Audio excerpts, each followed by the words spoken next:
Saudara-saudara kekasih, puji dan syukur kepada Tuhan, kita dapat lagi bertemu di dalam acara Renungan Harian GP Kris Pangkal Pinang.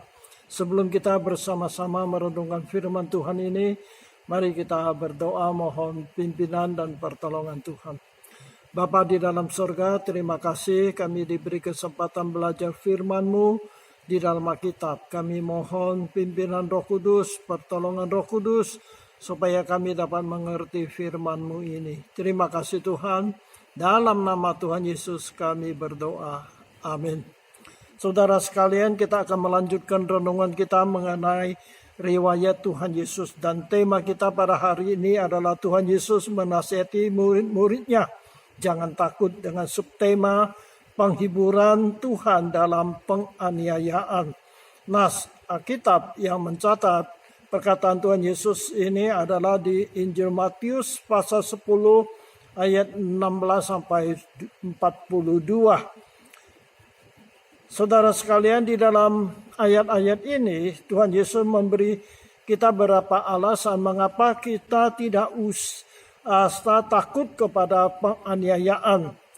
Di dalam penganiayaan itu ada penghiburan yang diberikan oleh Tuhan kepada kita. Yang pertama adalah Tuhan akan menyertai kita dan memberi kita hikmat untuk berbicara. Nas Alkitab yang mencatat ini adalah Injil Matius pasal 10 ayat 19 dan 20. Demikian perkataan Tuhan Yesus. Apabila mereka menyerahkan kamu, janganlah kamu khawatir akan bagaimana dan akan apa yang harus kamu katakan. Karena semuanya itu akan dikaruniakan kepadamu pada saat itu juga. Karena bukan kamu yang berkata-kata, melainkan roh Bapakmu. Dialah yang akan berkata-kata di dalam kamu.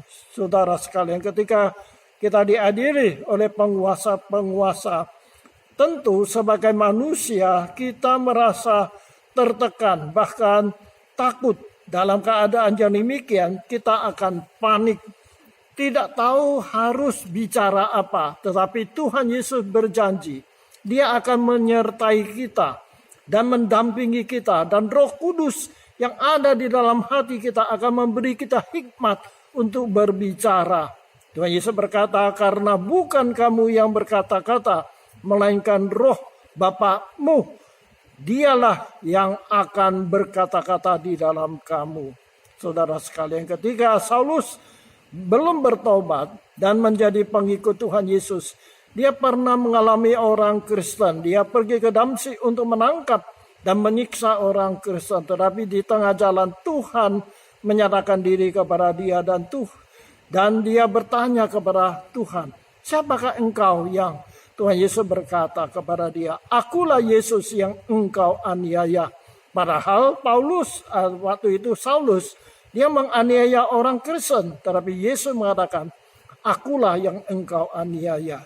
Saudara sekalian, jadi Tuhan Yesus akan menyertai dengan kita, memberi kita pertolongan pada waktunya.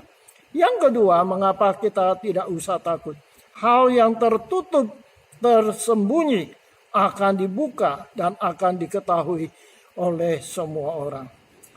Ayat yang berkata demikian adalah di Injil Matius pasal 10 ayat 26. Tuhan Yesus berkata, jadi janganlah kamu takut terhadap mereka, karena tidak ada sesuatu pun yang tertutup yang tidak akan dibuka, dan tidak ada sesuatu pun yang tersembunyi yang tidak akan diketahui.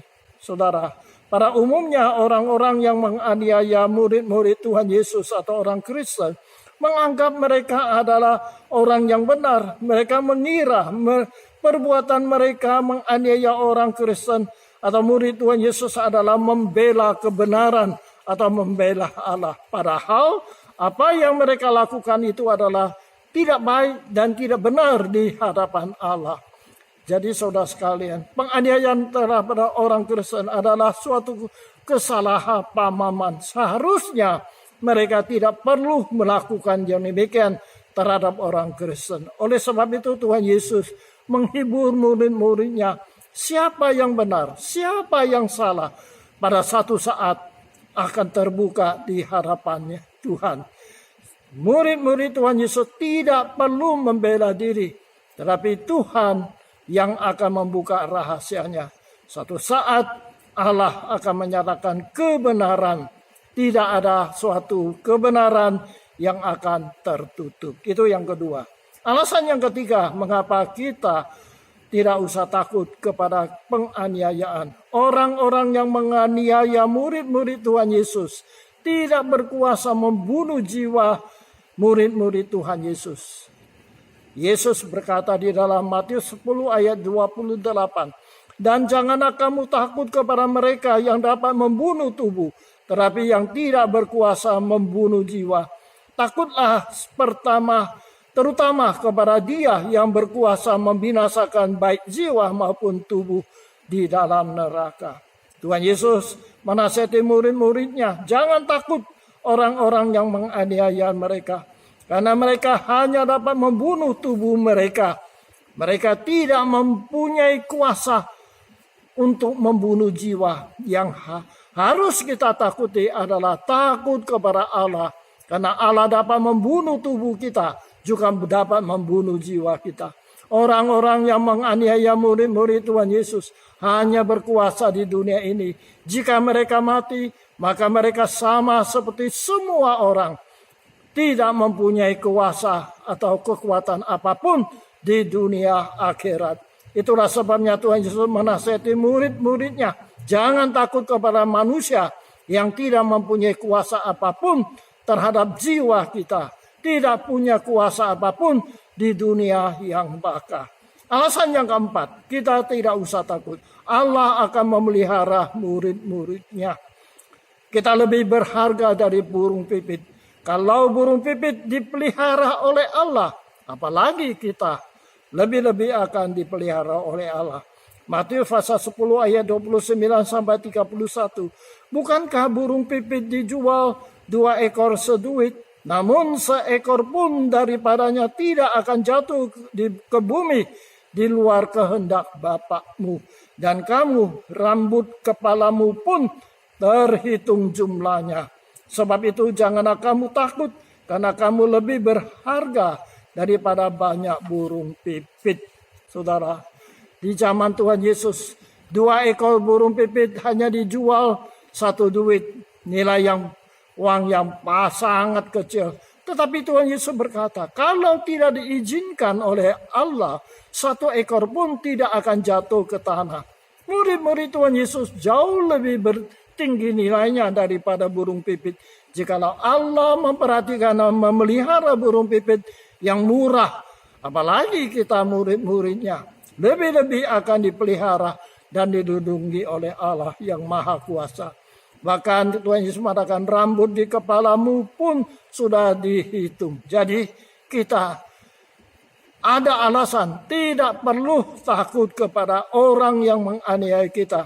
Jika Allah tidak mengizinkan, tak seorang pun dapat menganiaya kita.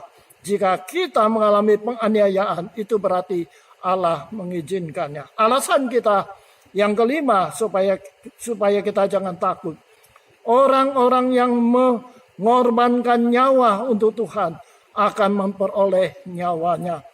Perkataan Tuhan Yesus di dalam Matius pasal 10 ayat 39. Barang siapa mempertahankan nyawanya, ia akan kehilangan nyawanya.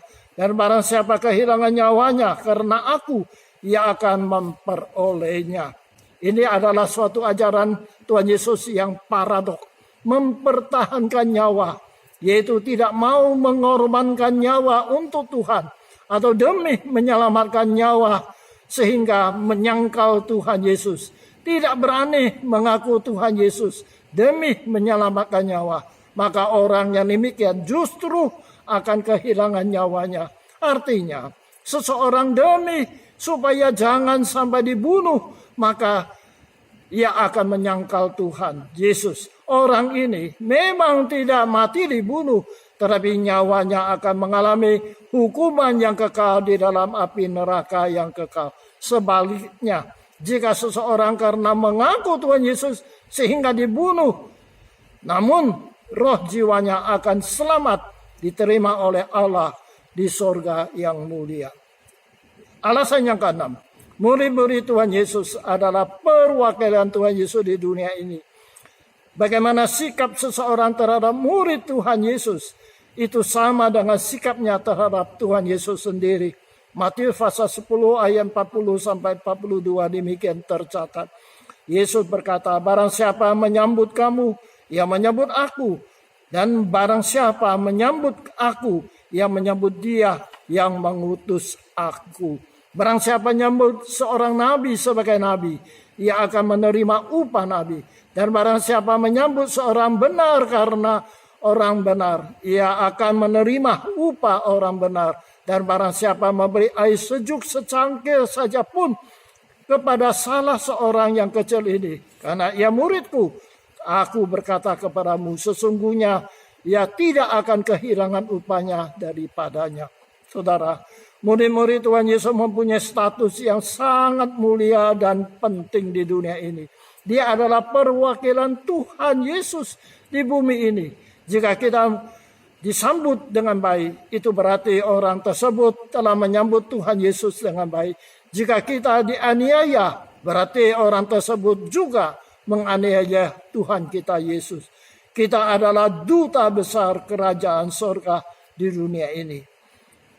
Penganiayaan yang kita alami di dunia ini mempunyai nilai yang tinggi di hadapan Allah.